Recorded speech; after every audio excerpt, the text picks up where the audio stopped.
continuing our reading from The Breathless, Dark Ripples, Part 1.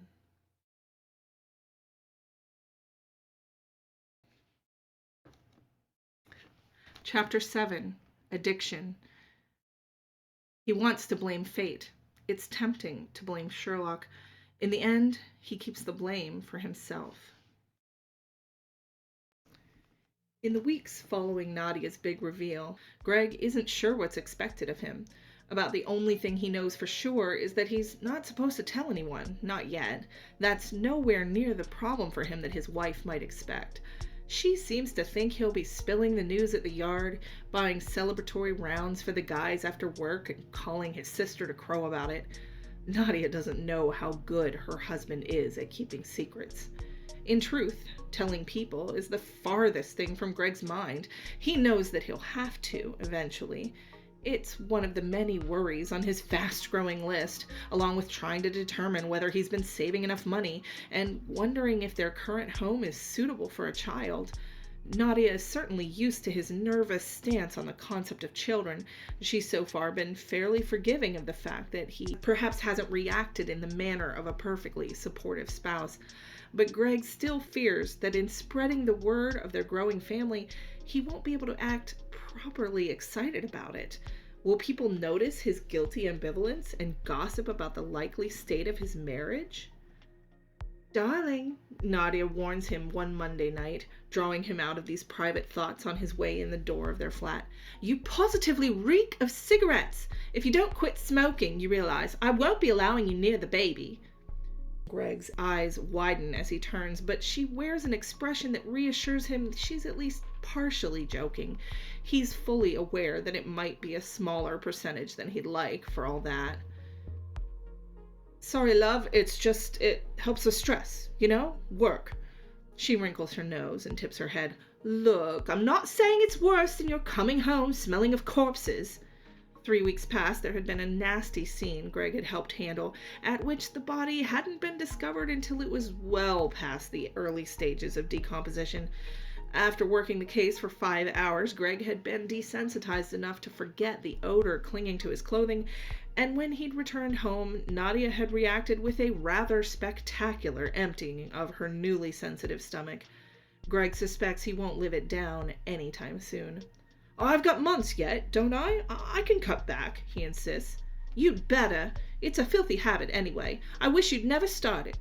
Your mom's coming up, weekend after next, and I'm thinking we'll have Mama and Baba in for dinner, too. Perfect time for us to make the announcement. What if I go out tomorrow and buy some of those patches for you, love?" "Yeah, all right. I guess I can try that." Greg smiles tightly and pulls her close, tucking her head in over his shoulder and stroking her glossy hair. "You know I'll do anything for you and for the little one." God knows he's tried to talk himself around to being truly happy about the pregnancy. It's just hard to shake the doubt. He's tense now, all the time, and smoking certainly helps to take the edge off. However, the new concerns he's dealing with aren't the only reason he's found himself running through smokes at such a rate. At this point, it's been 8 full months since Greg has been caught up in a ripple. Normally, D.I. Parsons is a detached and cerebral supervisor. Greg finds Parsons' intent focus upon the cases to be admirable. The man clearly cares far more about finding justice than faffing about with paperwork and office politics. It's a mindset with which Greg readily identifies. Still, as noble as it may be, it does make things difficult at times for the subordinate officers on his team. Parsons is equally as sparing with his admonishments as with his praise, only reacting verbally when provoked by extraordinarily good work or bad. Because of this, most of Greg's work takes place in a continual state of isolation and careful self-sufficiency. He tends to regard his days on the job as an extension of his training. He runs through the evidence in his head, choosing what he sees as the best course of action, and then he waits to see what Parsons does. Much of the time lately, he's not far wrong. It's Wednesday afternoon. As the chill February sun begins its descent, Greg is squatting a few meters from the gravelly shoreline of the Thames, just north of the Nelson Dock Pier. He tips his head low, trying to decide if there's enough disturbance in the stones and mud to denote possible dragging marks from the area of the Hilton's northern service access, while Frank Drake stands interviewing a member of the hotel management somewhere behind him. Farther downriver, Constables Cartwright and Newells are working on photographing the area where the body was found.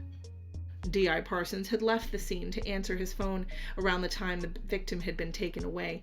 Now he returns and briskly calls out, "Lestrade, with me!" Greg jerks his hand away from his arm. This is his first day wearing a nicotine patch, and he hadn't expected it to itch.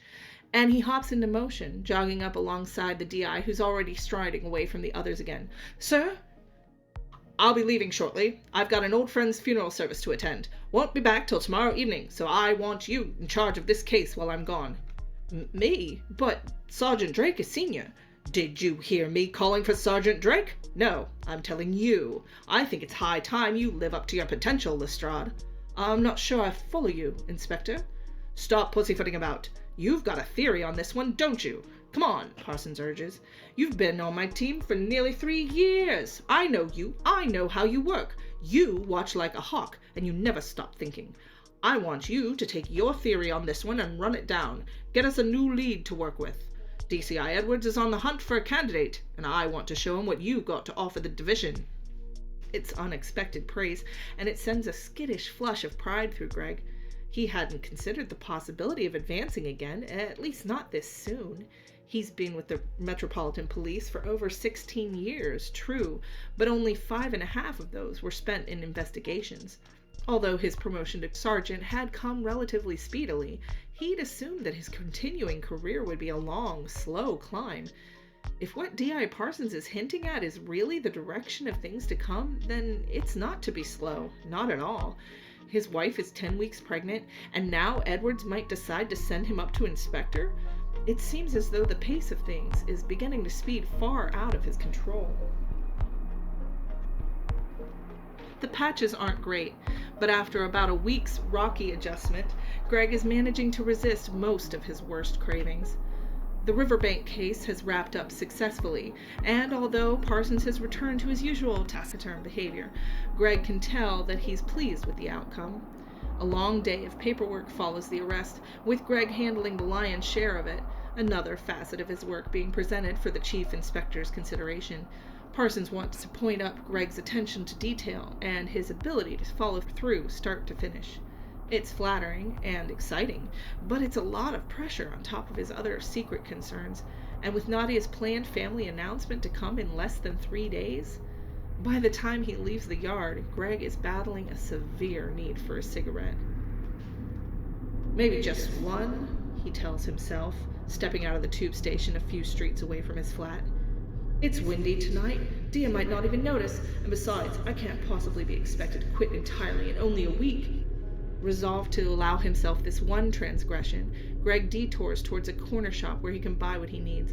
10 steps from the door, a sudden gust of wind pushes into his face, and all at once his lungs hitch painfully and his vision begins to darken at the edges. "Fuck, Sherlock!" Greg thinks, surprised. Clenching his fists in concentration, he hurries into the shadows of the alley beside the shop, grateful to find it empty. He leans into a wall there, already gasping in an uneven cadence. The image that rises up before the chipped brickwork and its wallpaper of peeling advertisement posters is brightly lit. There's a standing lamp with an exposed bulb, and a dingy-looking sofa, and a ragged, stained swath of ugly carpeting. In this unattractive setting, Greg sees 4 people. One woman lying on her back on the floor with an arm thrown over her eyes. One man slumped over at the right end of the sofa. One man standing by a small window, hands in pockets as he looks out. None of them look very clean or respectable. Sherlock, in contrast, is better dressed, silently going about his own business in the opposite seat, with no apparent concern for the others. That business involves carefully nudging aside the neatly rolled sleeve of his buttoned-down shirt, revealing the edge of a rubber tie, and picking up an already prepped syringe resting in his lap. It's nearly a physical shock for Greg. He'd never considered Sherlock stupid enough to get involved with drugs. "So I meant to get one of these people to stop him taking them then." Apparently not, Before Greg is able to shift his vantage point at all, Sherlock has already pushed the needle home in a single, swift movement. "No!" Greg protests silently. "Damn it, you're an idiot, but you're better than this!" The vision continues to hold steady, and his experience of the ripple's physical sensations tells him the true danger point has not yet arrived, which makes no sense. He waits, confused and angry, and as he does, he studies Sherlock's reaction to the hit. Relief, but not surprise. When Greg pushes his eyes in to look closely, he's dismayed to find enough older needle tracks to count on both hands. This is what you've been doing, after uni, while I've been chucking along on my own, thinking you were bloody safe!" He's so furious he feels ill.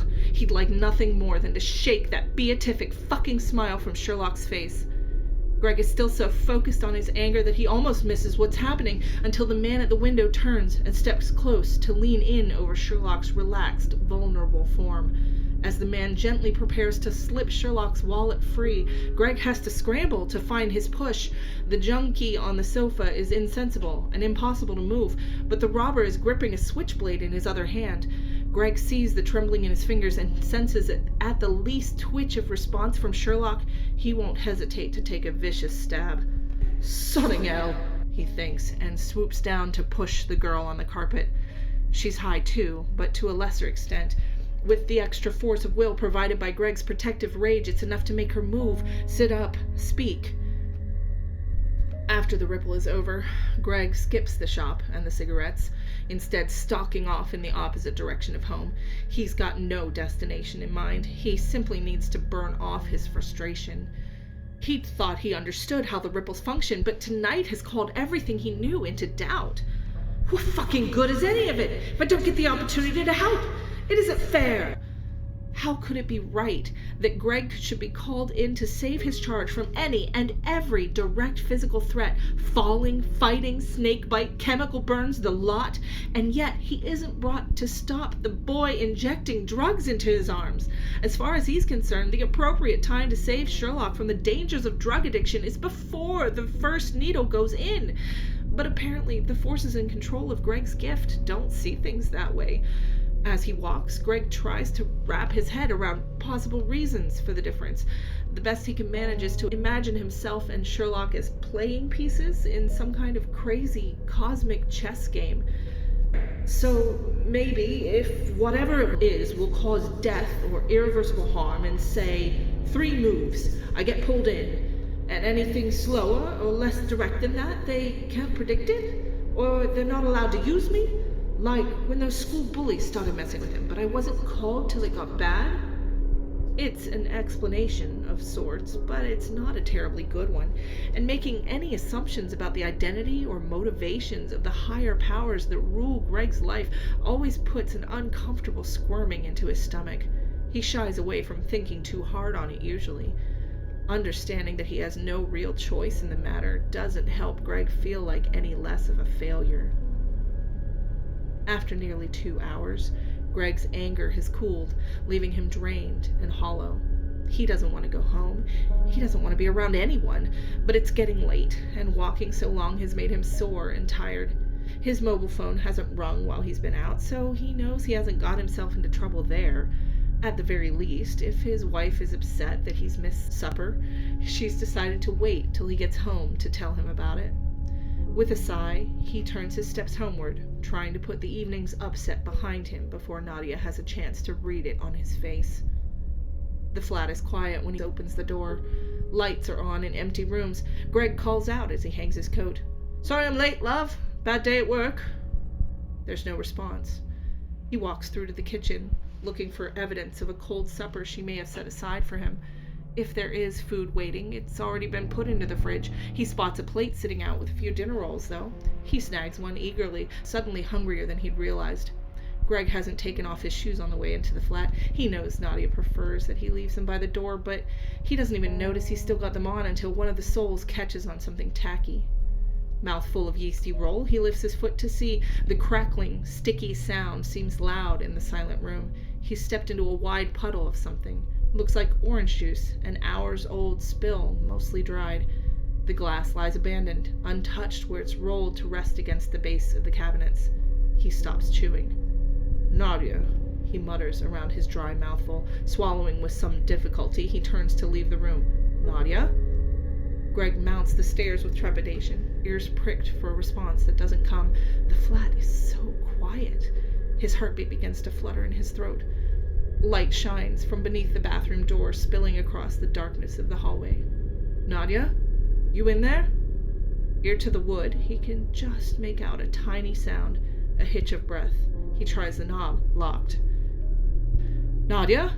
Darling, are you okay? Come on, say something. Nadia! Nadia! You're scaring me, love. Say something or I'll break the door down. Don't, comes the response, so soft. It sounds wrong, broken. She's never this way. Even at her most upset, she always speaks out loud and clear. Dear love, what's happened? Open the door, will you? There's no answer from her, only more breathing, perhaps a tiny whimper. Greg's got his face, his hands, everything pressed up against the door as if he could will himself through the solid wood. The day's second rush of adrenaline is burning through his veins. It feels different when he can breathe through it. He thinks he might be sick. Please, he begs, falling heedlessly to kneel at the base of the door. Please, dear, just tell me what's wrong. At last, he hears a long, shuddering inhale. He copies it instinctively, and then she chokes out. It's gone. He doesn't understand. And then he does. A week later, he picks up a rock-hard dinner roll from the hallway floor. He wants to blame fate. It's tempting to blame Sherlock. In the end, he keeps the blame for himself.